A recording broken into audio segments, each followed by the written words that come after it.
la littérature, de la poésie, du romanesque, c'est-à-dire, en France, il existe une légende étonnante, une rumeur à peine croyable, selon laquelle existerait, depuis 1872, cachée derrière les murs de Saint-Germain-des-Prés, une mystérieuse université en sciences sociales mondialement reconnue.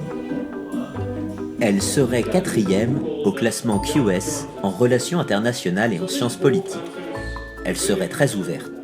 Près de la moitié des 13 000 étudiants auraient un passeport étranger. My name is Xiao Chen.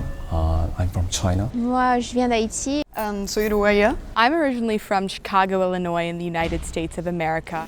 Elle aurait en outre un engagement social très fort, en France et dans le monde, avec un dispositif de convention éducation prioritaire couvrant une centaine de lycées en banlieue, en zone rurale et en outre-mer.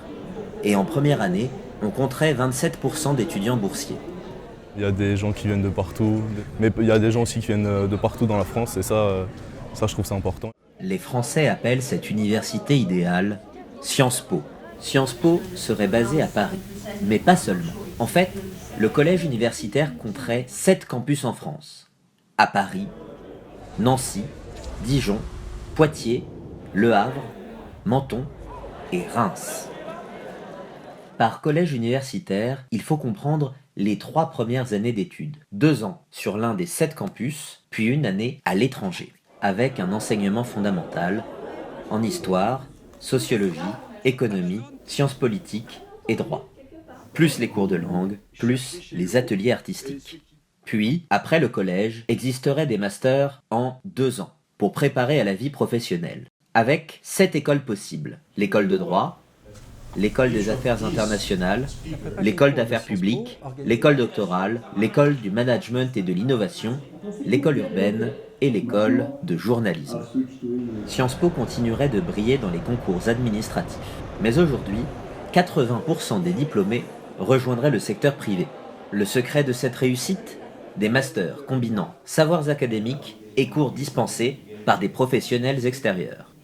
Sciences Po serait aussi un grand centre de recherche avec des projets remportant régulièrement des prix et des financements français, européens et internationaux. Un atout précieux pour les étudiants en thèse. Certaines voix prétendent que ce serait aussi une institution qui continuerait son développement. À Paris, Sciences Po garderait son adresse présumée rue Saint-Guillaume, mais aurait officiellement acquis en 2016 l'hôtel de l'Artillerie. Il va s'agir d'un véritable campus urbain qui se trouve donc au cœur de notre capitale et qui sera comparable en termes de fonctionnalité, en termes de capacité d'accueil et de conditions de travail et de vie à ceux de nos grands partenaires internationaux que sont Columbia University à New York, la LSI ou encore Hong Kong University. Ouverture des portes en 2021. Carrefour intellectuel, Sciences Po multiplierait les conférences. On raconte y avoir vu, par exemple, Ban Ki-moon, Emmanuel Macron, Sheryl Sandberg, Sundar Pichai, Christine Lagarde, Arnold Schwarzenegger, JR, Joseph Stiglitz et Justin Trudeau. Notre plan est en train de fonctionner parce qu'on est en train de rassembler les gens et pas parce qu'on est en train d'exploiter des peurs ou de l'anxiété. Sciences Po offrirait une diversité incroyable d'activités.